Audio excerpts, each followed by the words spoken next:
Dona Geralda tinha mãos que curavam quebranto, olho gordo e espinhela caída. A comunidade a chamava de santa, mas por trás das orações sussurradas e dos galhos de arruda, ela carregava uma culpa que nenhum benzimento conseguia alcançar. Há 30 anos, sua filha morrera num acidente. E Geralda nunca conseguiu perdoar a si mesma. A verdade é esta: você pode curar o mundo inteiro e ainda sangrar por dentro, porque as feridas mais profundas são aquelas que escondemos de nós mesmos. Quantas vezes você já ajudou alguém enquanto sua própria vida desmoronava? Quantas vezes vestiu a máscara da pessoa forte, equilibrada, iluminada, enquanto por dentro gritava por socorro? A resposta é incômoda, mas necessária. Fazemos isso porque é mais fácil carregar a dor dos outros do que enfrentar a nossa própria. Porque quando olhamos para fora, não precisamos olhar para dentro. E Geralda havia transformado isso numa arte. Cada benzimento era uma fuga. Cada oração pelos outros era um desvio da conversa que nunca teve consigo mesma. Naquela terça-feira de abril, 3 pessoas já haviam passado pela casa de Geralda antes do meio-dia. Dona Irene com dor nas costas, seu Joaquim com insônia, a pequena Ana com febre que não baixava. Geralda os recebia na varanda, com seu altar improvisado de imagens de santos, velas e ervas secas penduradas no teto. Suas mãos se moviam com precisão ancestral, fazendo cruzes no ar, murmurando orações que sua avó lhes ensinara. Os olhos das pessoas brilhavam de gratidão. "A senhora é uma bênção, Dona Geralda", diziam ao sair. Mas quando a última visita foi embora e o silêncio tomou conta da casa, Geralda sentou na cadeira de balanço e olhou para suas próprias mãos. Mãos que curavam todos, menos ela mesma. Fechou os olhos e viu, como via todos os dias há 3 décadas, o rosto da filha. 14 anos, sorriso largo, correndo em direção à estrada. Geralda havia gritado para ela não atravessar, mas o grito chegou tarde. Será que ela tinha o direito de curar alguém? Será que suas orações valiam alguma coisa? Vindas de uma mulher que não conseguiu proteger a própria cria, a chuva caía fina naquela tarde de maio, quando Júlia apareceu no portão de Geralda. 24 anos, barriga de 6 meses, olhos fundos que já tinham visto coisas demais. Trazia apenas uma mochila gasta nas costas e marcas roxas sumindo nos braços. Não precisou dizer nada. Geralda reconheceu aquele olhar, o olhar de quem está fugindo. "A senhora Benzi?" A voz de Júlia tremia. Geralda sentiu algo estranho apertar seu peito. Não era compaixão comum, era outra coisa, algo antigo, visceral, que acordou no fundo de sua alma como um animal que estivera hibernando por anos. "Entra, minha filha." A palavra filha saiu naturalmente, mas carregava um peso que Geralda não percebeu naquele momento. Júlia entrou e, quando passou pela varanda, a luz do fim de tarde iluminou seu perfil de um jeito específico. Geralda piscou. Por um segundo, apenas um segundo, não viu Júlia. Viu Maria Clara, sua filha, com 14 anos, entrando em casa depois da escola, rindo de alguma piada que uma colega havia contado. "A senhora está bem?" Júlia perguntou, notando Geralda parada no meio da sala. "Estou sim. Senta aqui." Geralda apontou para o sofá, o mesmo onde Maria Clara costumava sentar para fazer lição de casa. Júlia contou sua história em pedaços. Um namorado que começou gentil e terminou violento. Socos disfarçados de ciúme. Gritos travestidos de amor. Quando descobriu a gravidez, ele ficou pior. Disse que ela estava tentando prendê-lo. Numa noite, depois de empurrá-la contra a parede, Júlia entendeu. Ou fugia ou morria. Pegou o dinheiro que tinha escondido, comprou uma passagem de ônibus e desceu em 3 Corações sem conhecer ninguém. Alguém na rodoviária mencionou Dona Geralda. Ela ajuda quem precisa. Enquanto Júlia falava, Geralda preparava chá de camomila e erva cidreira. Mas sua mente estava em 2 lugares ao mesmo tempo. Via Júlia sentada ali, mas também via Maria Clara. Lembrava do dia em que a filha chegou em casa chorando porque um menino na escola tinha puxado seu cabelo. Geralda ficou furiosa, quis ir até a escola, confrontar o garoto, os pais, o diretor. Maria Clara pediu para ela não fazer nada. "Eu consigo lidar com isso, mãe." Mas Geralda não acreditou que a filha conseguisse. Passou a buscá-la na escola todos os dias, mesmo Maria Clara pedindo para não fazer aquilo, dizendo que as amigas zombavam dela por ser tratada como criança. "Você tem onde ficar?" Geralda perguntou, voltando ao presente. "Não tenho não, senhora." "Então fica aqui. Tenho um quarto sobrando." Era o quarto de Maria Clara. Geralda não deixava ninguém entrar lá há 30 anos, mas as palavras saíram de sua boca antes que pudesse pensar. Júlia dormiu naquela noite pela primeira vez em semanas, sem medo de acordar com socos, mas não sabia que do outro lado da parede, Geralda estava acordada, olhando para o teto, conversando com fantasmas. "Dessa vez vai ser diferente." Ela sussurrou para a escuridão. "Dessa vez eu vou proteger." Nos dias seguintes, Geralda se tornou sombra de Júlia. Preparava 3 refeições por dia, insistia para ela descansar, proibia que saísse sozinha. "A cidade é pequena, mas tem gente ruim em todo lugar." Fazia benzimentos diários na barriga de Júlia, orações de proteção que repetia 5, 6 vezes. Quando Júlia mencionou que queria procurar trabalho, Geralda foi firme. Você precisa de repouso. Trabalho depois. Júlia agradecia, mas começou a se sentir sufocada. Não podia dar um passo sem Geralda perguntar onde ia, com quem, por quanto tempo. Era cuidado ou era prisão? A linha estava ficando borrada. Uma manhã, Júlia acordou e encontrou Geralda organizando roupas de bebê que tinham pertencido a Maria Clara. Guardei tudo. Sabia que um dia teria utilidade. Os olhos de Geralda brilhavam com uma intensidade que assustou Júlia. Não era alegria, era obsessão. Dona Geralda, a senhora teve filhos? O silêncio que se seguiu foi denso, pesado, carregado de 3 décadas de dor não dita. Geralda segurou um macacãozinho amarelo entre as mãos e pela primeira vez desde que Júlia chegara, as máscaras começaram a rachar. Tive uma filha. Geralda respondeu, ainda segurando o macacão amarelo. Maria Clara. Ela morreu há 30 anos. A voz saiu seca, factual, como se estivesse falando do tempo. Júlia esperou que ela continuasse, mas Geralda apenas dobrou a roupa com cuidado excessivo e mudou de assunto. Esses benzimentos que eu faço em você precisam ser 3 vezes ao dia. De manhã, de tarde e de noite. Não pode falhar nenhum, senão não funciona. Júlia assentiu, mas algo naquela conversa ficou pendurado no ar, inacabado. Os dias foram se acumulando e a rotina foi ficando mais rígida. Geralda acordava às 5 da manhã para preparar o primeiro benzimento do dia. Acendia velas, queimava alecrim, passava ramos de arruda na barriga de Júlia enquanto rezava em latim. Depois vinha o café da manhã. Ovos, pão caseiro, suco de laranja espremido na hora. Você precisa comer direito. Está alimentando 2 vidas. Júlia tentava agradecer, mas a gratidão começava a pesar como obrigação. Geralda controlava o que ela comia, quanto dormia, com quem falava. Quando Júlia mencionou que queria ligar para a irmã em São Paulo, Geralda franziu a testa. Telefone atrai energia ruim. Melhor esperar mais um pouco. Quando Júlia disse que queria caminhar até a pracinha, Geralda insistiu em acompanhá-la, segurando seu braço como se ela fosse quebrar a qualquer momento. Dona Geralda, eu consigo andar sozinha. Eu sei, minha filha, mas vai que você passa mal? Vai que tropeça? Grávida tem que ter cuidado dobrado. Júlia não discutiu, mas começou a perceber que o cuidado de Geralda tinha um sabor estranho. Não era sobre ela, era sobre outra coisa, sobre outra pessoa. Uma tarde, Júlia encontrou Geralda no quarto de Maria Clara, sentada na cama, folheando um álbum de fotos. A benzedeira não percebeu que estava sendo observada. Falava sozinha, em voz baixa. Eu não deixei você ir naquele dia. Eu gritei. Você não me ouviu, mas dessa vez vai ser diferente. Dessa vez eu vou fazer certo. Júlia sentiu um arrepio subir pela espinha. Recuou em silêncio e voltou para a sala. Mas as palavras de Geralda ficaram rondando sua cabeça. Dessa vez eu vou fazer certo. Fazer o que certo? Salvar quem? Na semana seguinte, Geralda intensificou os benzimentos.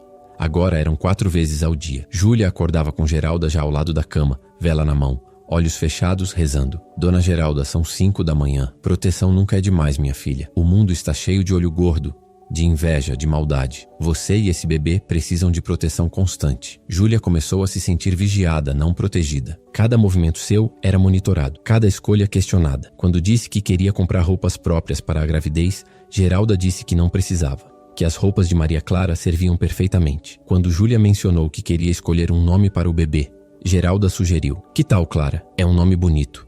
Significa luz. Júlia sentiu o estômago revirar. Não era sugestão, era imposição disfarçada de gentileza. As rachaduras na fachada de Santa de Geralda foram ficando mais visíveis. Ela dormia pouco, comia menos ainda, passava horas rezando, acendendo velas, fazendo proteções pela casa. Júlia acordava de madrugada e via Geralda sentada na varanda, olhando para o nada, murmurando sozinha: eu vou fazer certo dessa vez. Eu vou proteger. Eu não vou falhar de novo. A ruptura aconteceu numa quinta-feira. Júlia tinha ido até a cozinha beber água quando ouviu Geralda chorando no quarto de Maria Clara. Não era um choro comum. Era um choro de desespero acumulado, de culpa que não encontrava saída. Júlia empurrou a porta devagar. Geralda estava de joelhos no chão, segurando uma foto de Maria Clara soluçando. Eu sinto muito, minha filha. Eu sinto muito. Eu devia ter te segurado. Eu devia ter te impedido de sair. Eu devia ter feito mais, feito diferente, feito melhor. Júlia entendeu tudo naquele momento. A obsessão, os benzimentos excessivos, a vigilância constante. Não era sobre protegê-la. Era sobre Geralda tentar refazer o passado, consertar um erro que não tinha conserto. Dona Geralda, a benzedeira se assustou, enxugou as lágrimas rapidamente, tentou recompor a máscara. Júlia, eu não te vi aí. Volta pra cama, você precisa descansar. Não. Júlia entrou no quarto, sentou no chão ao lado de Geralda. A gente precisa conversar, de verdade. Geralda desviou o olhar. A senhora está tentando me salvar ou está tentando se salvar? Júlia perguntou, e a pergunta caiu no silêncio do quarto como uma pedra num lago parado. Geralda abriu a boca, mas nenhuma palavra saiu, porque pela primeira vez em 30 anos, alguém havia dito a verdade que ela passava a vida inteira fugindo. Geralda ficou em silêncio por tanto tempo que Júlia pensou que ela não fosse responder. Então, num fio de voz quase inaudível, a benzedeira disse: "Eu não sei mais a diferença." Júlia esperou. Sabia que precisava deixar aquele momento respirar, que qualquer palavra poderia fazer Geralda recuar de novo para trás das suas muralhas de orações e santos. Ela tinha 14 anos, Geralda começou, ainda olhando para Bias foto. Maria Clara. Era teimosa, cheia de vida. Queria ir numa festa na casa de uma amiga. Eu disse que não, que era longe, que ia escurecer. A gente brigou.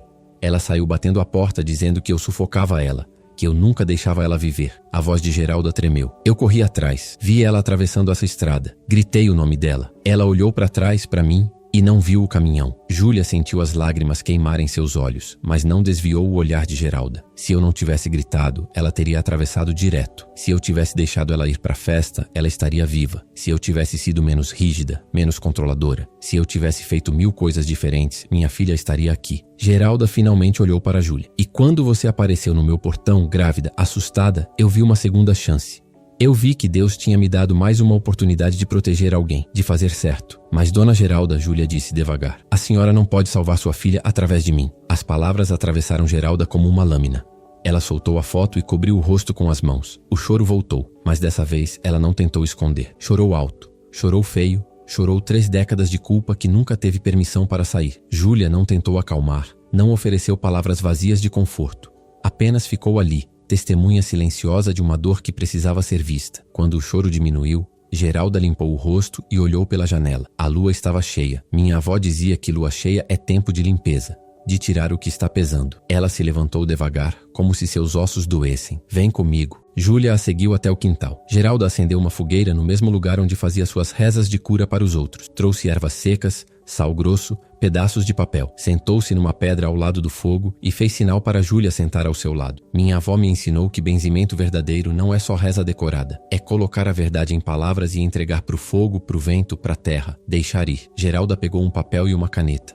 Começou a escrever, a mão tremendo. Escreveu coisas que nunca havia dito em voz alta. Eu me culpo. Eu acho que matei minha filha. Eu acho que não mereço perdão. Eu acho que não tenho direito de curar ninguém. Quando terminou, dobrou o papel, mas não o jogou no fogo. Ficou segurando como se ainda não estivesse pronta para soltar. Sabe o que eu aprendi nesses meses fugindo?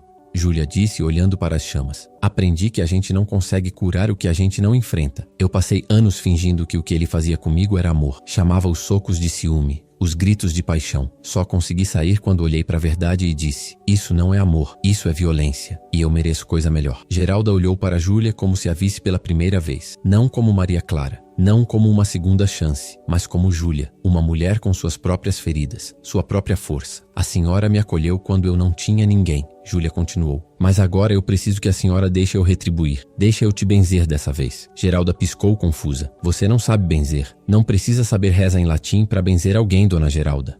Às vezes, benzer é só dizer a verdade que a pessoa precisa ouvir. Júlia pegou a mão de Geralda e segurou firme. Você não matou sua filha. Foi um acidente. E você tem direito de viver, de ser feliz, de ser imperfeita. Sua espiritualidade não te obriga a ser santa. Te convida a ser humana. As palavras entraram em Geralda como água em terra seca. Ela olhou para o papel na mão, para o fogo, para Júlia. E finalmente soltou. O papel voou, caiu nas chamas, virou cinzas. Eu perdoo você, Maria Clara. Geralda sussurrou para o fogo. E eu me perdoo também. Júlia abraçou Geralda. E ali, ao pé da fogueira, 2 mulheres feridas começaram a entender que cura de verdade não vem de rezas perfeitas ou de santos inalcançáveis. Vem de ter coragem de olhar para a própria dor e dizer: ela existe, ela importa. E eu mereço sarar. Os meses seguintes trouxeram mudanças silenciosas, do tipo que não se vê de fora, mas que transformam tudo por dentro. Geralda continuou benzendo as pessoas da cidade, mas algo tinha mudado. Ela não carregava mais aquela urgência desesperada de curar todo mundo perfeitamente. Quando alguém chegava com quebranto, ela fazia as rezas com a mesma dedicação de sempre. Mas no final dizia: fiz o que posso fazer. O resto é com você e com o tempo. Júlia permaneceu na casa, mas agora a convivência tinha outro sabor. Geralda não acordava mais às 5 da manhã para fazer benzimentos obrigatórios. Perguntava: quer que eu reze hoje? E às vezes Júlia dizia que sim. Outras vezes dizia que estava bem assim. E Geralda aprendia a respeitar. Uma manhã, Júlia acordou com contrações. O bebê estava chegando. Geralda pegou a bolsa que tinha preparado e as duas foram para o hospital da cidade vizinha. Durante o trabalho de parto, Geralda segurou a mão de Júlia, rezou baixinho, mas não tentou controlar nada. Apenas esteve presente. Quando o bebê nasceu, um menino saudável de choro forte, Júlia olhou para Geralda e disse: "Quero que você seja a madrinha dele." Geralda sentiu os olhos encherem de lágrimas. "Tem certeza?" "Tenho, mas tem uma condição. Eu vou escolher o nome." Geralda sorriu. "Pode escolher. Gabriel. Vai se chamar Gabriel." Geralda pegou o bebê no colo e pela primeira vez em 30 anos, segurar uma criança não trouxe culpa. Trouxe algo diferente. Trouxe esperança. Não a esperança iludida de que o passado pudesse ser reescrito, mas a esperança real de que o futuro podia ser vivido sem carregar pedras nas costas. Júlia ficou mais 3 meses na casa de Geralda, tempo suficiente para se recuperar do parto e juntar algum dinheiro. Dona Irene, a vizinha, ofereceu trabalho na padaria. Júlia aceitou. Começou a construir sua própria vida devagar, um tijolo de cada vez. Geralda ajudava com Gabriel quando Júlia estava trabalhando, mas respeitava os limites. Quando Júlia dizia não precisa, Geralda ouvia. Um dia, Júlia chegou em casa com uma notícia. "Encontrei um apartamento pequeno para alugar, perto da padaria. Acho que é hora de eu e Gabriel termos nosso espaço." Geralda sentiu aquela dor antiga tentar voltar. Aquela voz que dizia: "Não deixa ela ir. Você precisa proteger. Você precisa segurar." Mas dessa vez, ela reconheceu a voz pelo que era. Medo disfarçado de amor. Respirou fundo e disse: "Acho ótimo. Você está pronto." Júlia abraçou Geralda forte. "Não sei o que seria de mim sem você. E eu não sei o que seria de mim sem você."